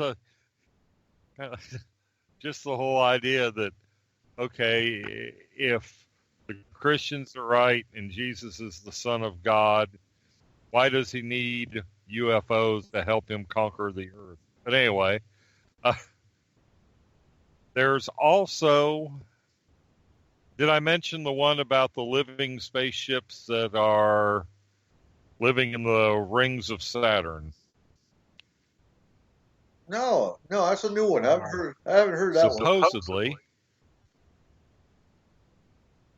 Oh, this guy actually is a NASA. This guy's actually a NASA scientist, and he says that living spaceships, the rings are caused by living spaceships, and they actually live in Saturn, and the rings are a byproduct of their. Here we go. NASA scientist claims UFO spaceships living on Saturn's rings. Okay. This guy is. Oh, is that. Okay, Berggren is his last name. The guy's name is Normal Berggren. He's a NASA scientist, and he states that, quote, living alien UFO spaceships have started proliferating on planet Saturn's rings, end quote. Berggren was a renowned engineer who worked with NASA's Ames Research Center, and he's been interviewed several times, and he claims that the number of UFO spaceships have reached a critical level. They're self-replicating. You know, this guy, if he's unhinged, it's kind of scary because he's worked on some of the some of our most top secret aerospace programs through Lockheed Martin, NASA, and some of the other. So he actually published a paper in 1986 called Ringmakers of Saturn. It's pretty wild, but supposedly they're going to be disclosed because there's just going to be so damn many of them that because they're living and self-replicating that they just won't be able to hide any longer. So, no, I'm looking at okay. I'm looking at Trippin's drink the Kool-Aid comment. Yeah. Soldiers on Mars. I don't know what to think about that one. Oh yeah, we had that guy as a guest. Yeah, we had that guy as a guest on SOR. It's like, okay. We get these far out things. What would happen if even half of them were true? I mean, we take it all at face value, and we give our guests their say, but I think about half of us are, yeah, that's all good and well and good. Thank you very much for your opinion. But, one of these days, one of these far-out crackpot ideas is going to turn out to be true, and the rest of us are all going to be going, holy shit. Yeah, because everyone looks at everything as a false flag. Well, what if one of those false flags really wasn't false? And right. Yeah. And, okay, so this China lost control of one of their satellites. Maybe that's the alien satellite they're talking about. And it's really not a China satellite, but it's an alien satellite. But they realized, oh, hell, we said it was alien, so we better change it to China. Because, if we say an alien satellite's coming in, then we, Hey, Dave made an appearance. Everyone say hi to Dave Scott. The Dave? It looks like Spaced Out Radio. That would be the Dave. Always good to have our mentor and pal and buddy. Hey, Dave. And yeah, always good to have Dave pop into the show occasionally. Haven't seen him in here in a while. So we have. Oh, well, maybe I'm confused. I see Spaced Out Radio saying hi, Dave. Anyway. Okay, that's Dave. One of them's Dave, I know, because only Dave calls me preacher. Gotcha. Yeah. So we were just talking Spaced Out Radio, and so we have Jesus coming to visit us, and he's bringing a flotilla of UFOs to kill off the Antichrist, Putin. Okay, I got you. So,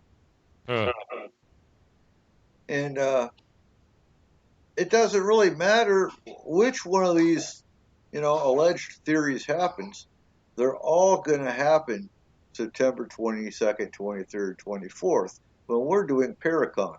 So we are going to want to have one hell of a Paracon, if any of it happens, because the aliens are going to come in and visit me. Yeah, no kidding.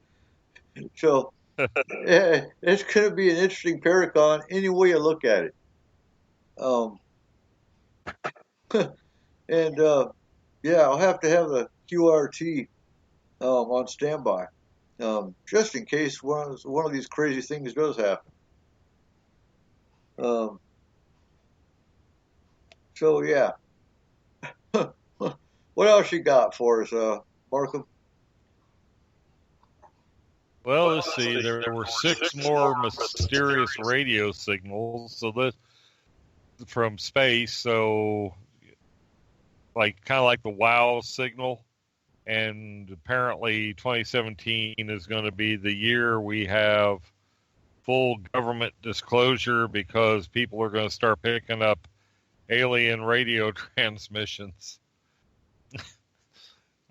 I'm loving this crap. 2017 is going to be a real interesting year. So, if even a tenth of what's predicted comes, if one thing they've predicted comes true, we're in for one hell of a fun year. I swear. Well, I'm gonna say one word. I'm gonna say one word. Trump. Trump. Just having Trump alone is going to make it an interesting year. let alone any of this. Let alone any of this alien stuff, or and that out of all the theories, I think that's the one I could see happening the most likely. Everyone's got scanners. There's a lot of people with CBs out there. There's all. So I can see if there's a lot of if the UFOs are coming closer, that transmissions are picked up more, and then how are they going to explain it? So I think out of all the theories, that's the more probable one. Because there's a lot of people getting in shortwave. Exactly. Now, yeah, you say Styx, the river Styx. So we're watching. Come sail away. Yeah. No, I've been going through my conspiracy videos, getting information for future shows and whatnot. And I was watching this Bohemian Grove with Alex Jones. Alex Jones, I think, is the only one I know of that's actually penetrated illegally, obviously, or snuck into Bohemian Grove. And he's sitting there, and I try not to get offended. I try not to get pissed off too much. But he's sitting there talking about these pagan rituals and they're evil, and you know what, coming from the perspective of a pagan, that kind of offends me. But I'm like, really? So what? Honestly, if we did have a government official or a president that was pagan, this man would flip out. And it's like, really? So anyway, getting to Bohemian Grove. So he's talking about, because they had a boat in this channel, and they were doing this a ritual to, Murdoch? No, what did they call him? Oh, God. Yeah, Meth Head Jones. It's a good name for him. I'm trying to remember the statue. It's an owl that they're actually worshiping in Bohemian Grove, and it's a pagan deity. I can't remember. He's nothing I recognize. Actually, it's mentioned in the Bible. This particular pagan emblem is, and so they have this quote unquote pagan high priest person that's not really a pagan high priest, but he's in a boat, and Mrs. Forrest Moon's looking at this, going, he looks like the river Styx. That's what it looks like a symbol of, not what they call them. They call them something else, but. You got to watch the video. The video is just really, for real, and that's one of the videos I deleted. I'm like, nah, I don't need to waste my time with this one. It's like Trippin said, it's Alex Jones, so not even. And okay, so Spaced Out Radio, www.spacedoutradio.com. You got to check out the new intro tomorrow night. Heard it straight from the boss himself, Dave.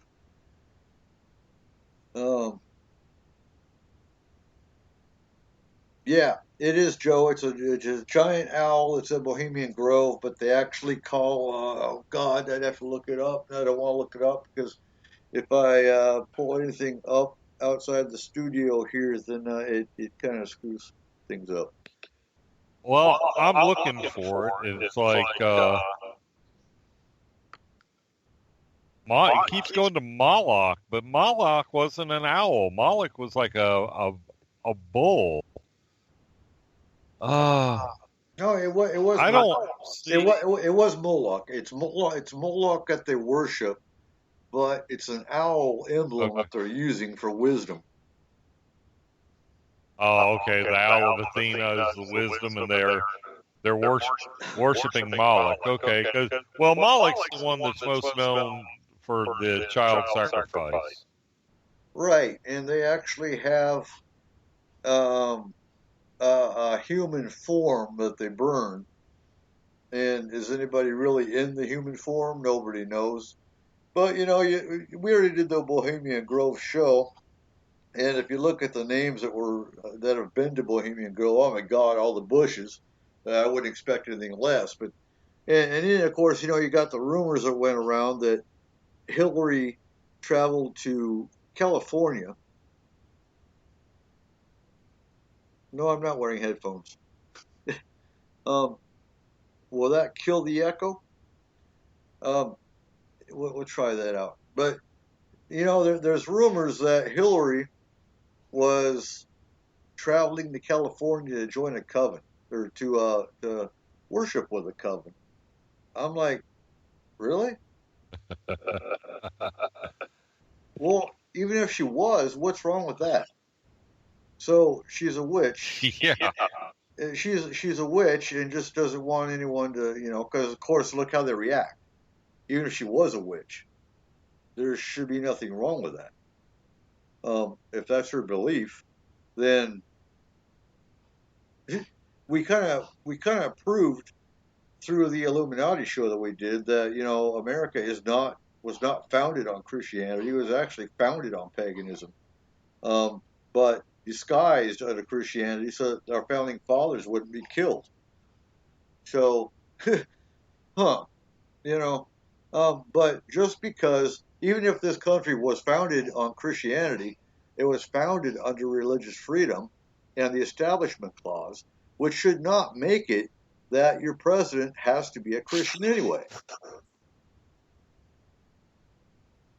Well, the whole idea of the separation of church and state is so you wouldn't have a situation like you do in England where you have the Church of England. And it was supposed to keep it was supposed to be a way to give people religious freedom, which basically in the beginning meant as long as you were a Protestant, you had religious freedom. If you were a pagan or a Catholic, God help you, literally. So I think Freemasonry had a hell of a lot more to do with the founding fathers than any particular Christian yeah, like I said, we covered that in our show about the Illuminati. That there was a lot of a lot of masonry and stuff that wouldn't strictly be considered Christian theology that went into the founding documents and the founding fathers. Exactly, and that's what I think is cool. Is here on S4 we've covered a lot of these topics already, and yeah, so it's kind of cool that we can just go back to this particular episode. You can hear all about how the founding fathers really were, and and then you got, of course, the RH negative factor. We've covered a lot of these. Looking back on 2016 when we first started the show. God, that was one of our first shows. Was RH negative doesn't have crap to do with aliens. No, and we still get people showing up at the SOR chat room talking that crap. Well, and that's what kills me is once you bring up the fact that there is no RH blood type, that it's a protein. It's not a blood type, and that's their first mistake is when they say the RH blood type. It's not, and so then they kind of backtrack a little bit and say, well, it's a spiritual thing. It has to do with your spiritual vibration, which is where the Rh negative comes from. No, it doesn't. Rh negative is nothing more than a protein. You can sugarcoat it any way you want. The facts are the facts, and I'm one of the first ones to step out on a limb with some conspiracies based on some stuff I've read and coupled with some facts here and there that I know to be true. But all right, and I love more than anything to believe that there is an alien blood type out there. But well, the facts show there's not. So deal with it. Just like the facts show Trump is our new president. Deal with it. So I just shake my head. And 2017 is going to be a very interesting year. Yep. I keep being reminded of the, I think it's a Chinese curse. May you be born in interesting times. So every one of us within range of my voice, we really must have pissed somebody off in a former life. Because we were definitely born in interesting times. Well, yes. And, I see it as my job to fix, to the best of my ability, the way my kids are going to live in their future.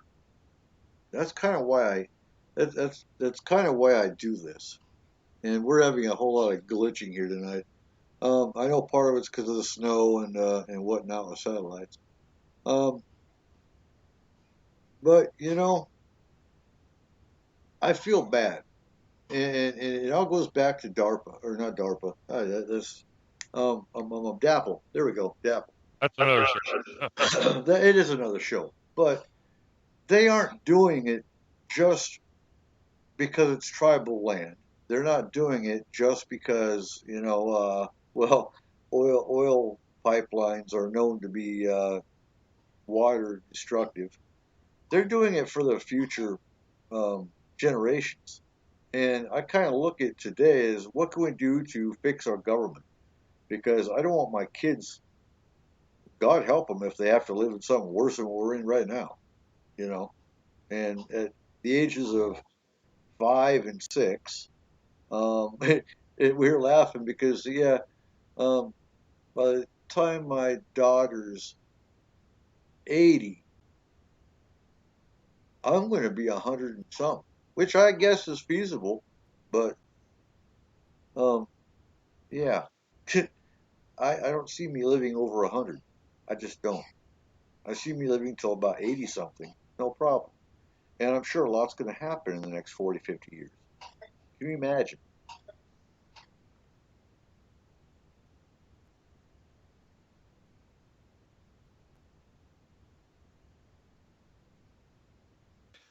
Well, you just okay. When I remember talking to my grandmother back in the '90s. She lived to be 80, I think in 85. Anyhow, you're looking at somebody who basically saw going from horses and buggies to Model Ts to space shuttles. You know, she within her in those 80 years she was alive. You know, look at what they went from just early industrial to space age. We're already in the space age if we don't like set ourselves back to the Stone Age. What's the when we're 85, what are we going to have said? We're going to be the ones that went from the first man on the moon to what? I mean, the bar, each generation, the bar keeps getting set progressively higher. It just sort of makes me look forward to seeing what it's going to, what am I going to remember? What am I going to see in another 30, 40 years? But I don't know if I want to see it. I mean, okay, so skateboard hoverboards. Yeah, Moloch. That was it. But yeah, skateboard hoverboards, floating cars. I think of The Fifth Element. There we go. That's what I was trying to think of the name of that movie earlier. Yeah, The Fifth Element. And I find it. I don't like the word ironic, but in the very back, in the notes section of the Aliens Races book, the aliens even came out and were talking about paganism. Did you catch that in the notes?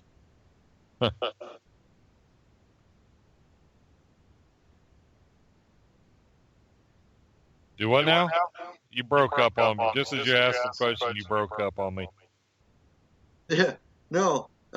Yeah, I know. I'm having glitchy internet here, but no. Where in the very back of the Alien Race book, where there's a kind of a big paragraph where one of the races, where one of the races was talking about pagans, and how and I thought that was kind of cool. It was like, well, damn, even the aliens recognize pagans is like, wow.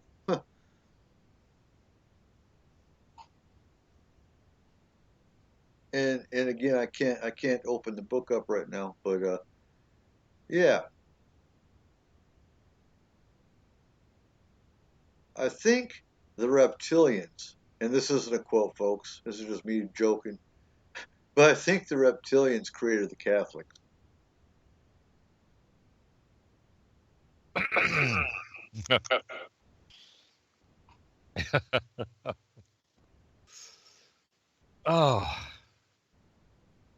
Well, being a Catholic, I have to. Who knows what the origins were?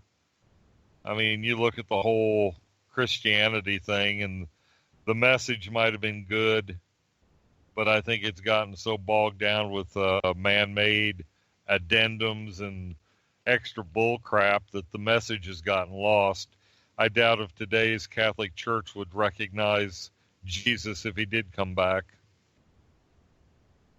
Not at all. Not at all. I mean, I think the only thing the Catholics have going for them today, and don't even recognize it, is the Pope they have right now. And half the Catholics. Oh yeah, he's awesome.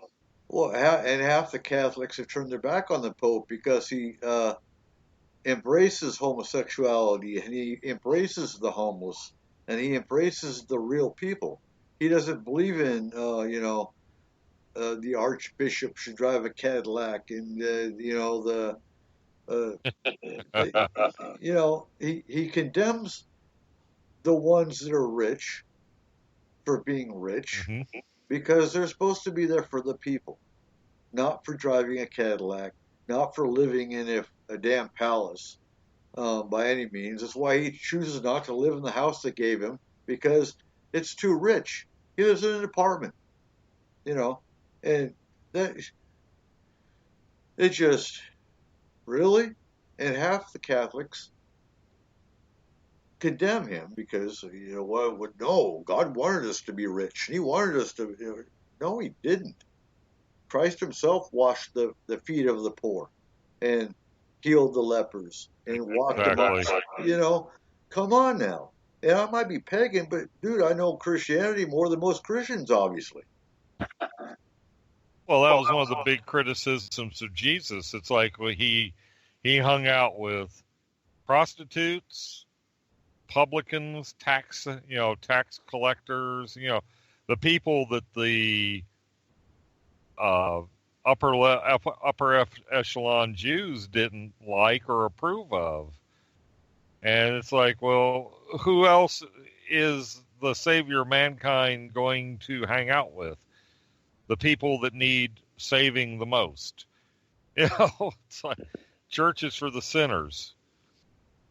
But the message has gotten so diluted and polluted and corrupted over the last 2,000 years that when you had it wasn't the Nicene Council, but it was one of the councils got together, and they all but said, the question is not, because this has come up before, why are the bishops and, the upper level of the clergy in the Catholic Church rich? And their answer was, well, it's not necessarily a matter of whether we should be poor, but whether Christ's church should be poor. They deferred it over so that they could make it look like having all that wealth was for the good of the church. And if some of it just happened to find its way into their pockets, well, so much the better. The whole thing with the bureaucracy of the Catholic Church makes it kind of a evil organization. I'm not saying that every priest is evil and all that, but it's set up to corrupt those within. You can't have that many billions of dollars floating through your hands without it causing corruption at some level. And I think I think Pope Francis has been a wonderful breath of fresh air. I can't believe the fact that they were really the Vatican's been anti-Jesuit for a long time, because the Jesuits are usually highly educated and they don't buy a lot of the bullshit that the Vatican's tried to throw out there. So it was really a surprise to see a Jesuit become a pope. Now, we know where politics is going in 2017. Now it's just curious how scary it goes down that rabbit hole. And looking at religion, more and more people are leaving, like we were talking about at the round table, more and more people are leaving organized religion to turn spiritualist. There's nothing wrong with spiritualism. I think the thing the church has going for it, though, is the networking. If it's a true church, they help the homeless. They help the less fortunate. They are there to minister. With AA, with counseling, with things like that. And and I agree with Dave in that, it kind of hurts the church to an extent, but you know, it's also good at the same time as a spiritualist to find yourself, find your own spirituality. And I got into this discussion. Just a few days ago, as a matter of fact, because I had a pagan arguing with me about Forest Moon being a church. And, you know, I had to explain, look, no, it's not like we're going to have people here being preached at. No, pagans don't do that anyway. We're having open rituals for people that want to show up. And it's not going to be based on one particular tradition. We'll have a Wiccan do it one week, you know, or one Sabbath. We'll have a Druid do it another Sabbath. It's going to be rotated around. The main reason for having a church is the politics side of it. One, as a church, you can be recognized by the DoD to help pagans in the military. Two, you have a more official recognition by the county to help the homeless. It's things like that I have to look at, not the fact that, you know, and to fulfill the bill of the federal government, we're basically creating a religion in that we're taking multiple portions. We're taking a little bit of Wicca, we're taking a little bit of Druidry, we're taking a little bit of shamanism, and we're forming it basically to fit the federal government's bill of a religion. And that's how we're making it a pagan church. And, you know, she was asking, what about tithes? And I was like, well, you know what? Tithing is actually a Christian belief. We don't take people's money. If people want to donate, by all means, we need help to run things. We need help with operations. We need help with, you know, if we get a physical location, we'll need help with power bill. Things like that. But are we taking tithe? No. Hell no.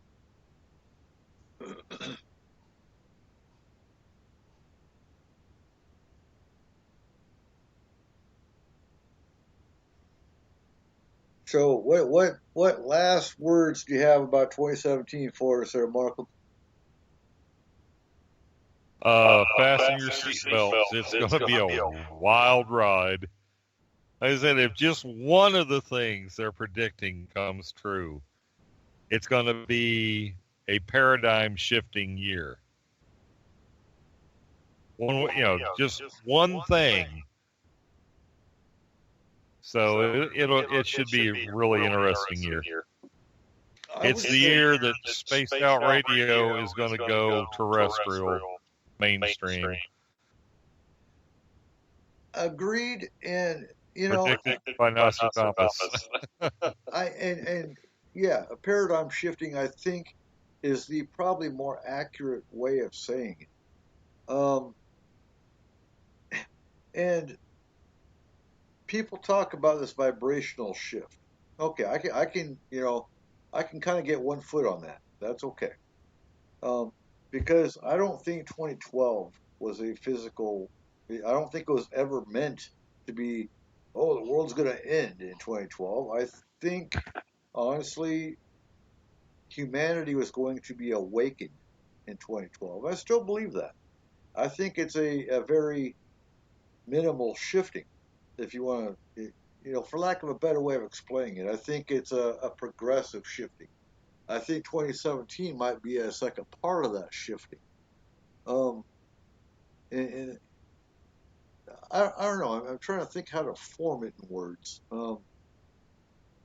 I think the progression of humanity, I don't see it because you look at today and it's hard to even fathom a peaceful change.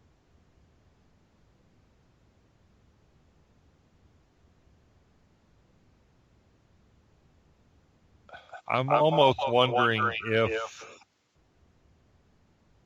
I don't know, maybe 2012 is what it took to get people thinking. And it seems like things move slowly. First, it becomes, we perceive this.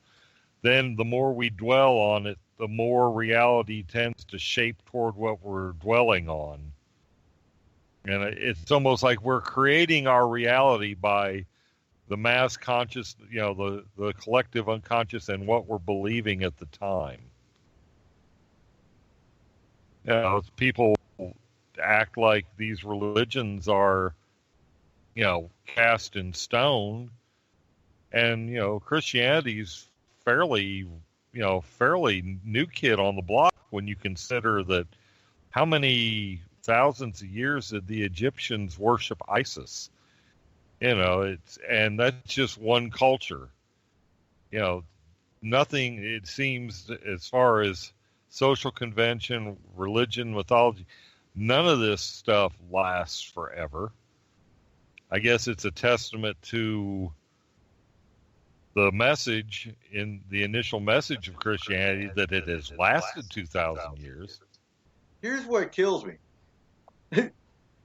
Okay, so we have scientists that have verified through carbon dating and whatnot, that this planet is millions of years old. Can you verify that? What now? That planet Earth is millions of years old. Well, you can prove. You can infer the age of the Earth due to laboratory testing, like sedimentation rates, and you can infer it. But as far as downright proving it as a fact within the framework of what we understand in physics, yes. Okay. You can prove that the Earth is million years old. So, Trump within the framework of what we know. So, no, the point is, so Trump's consultant, that should scare you, just those two words or so. But Trump's consultant has come out and said, yes, the Earth is 5,500 years old. Like, oh, really? God. Really? Yeah. I think maybe he's related to Sarah Palin, but we won't even go there. Oh, Lord. And I can't even believe that man wanted to put Sarah Palin in charge of the VA. That's just, to me, that's that's an insult.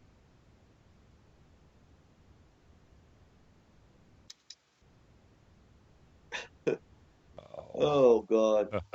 So, folks, to sum up tonight's show, and make sure you hit back onto Spaced Out Radio tomorrow night. Listen to Dave Scott, www.spacedoutradio.com. Next week, S4 is getting back on track, midnight next Sunday. We're talking alien races again, part 3. And we're going to start off with the H's. We made it all the way to the G's. Woo! No, I'm sitting in the back room, Dave. I haven't lit up a smoke yet. I'm going to wrap up the show, and I'm going to go smoke. Me too.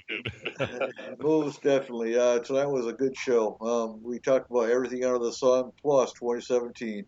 And, hey, I tell you what, I think September 23rd, 2017, if you're not at the Concrete Paracon, you're missing out because, hey, we might be visited by aliens. If half of them theories are true, we might actually be visited by aliens at Paracon. You never know. And with that, probably right in the middle of my damn presentation, too. Exactly.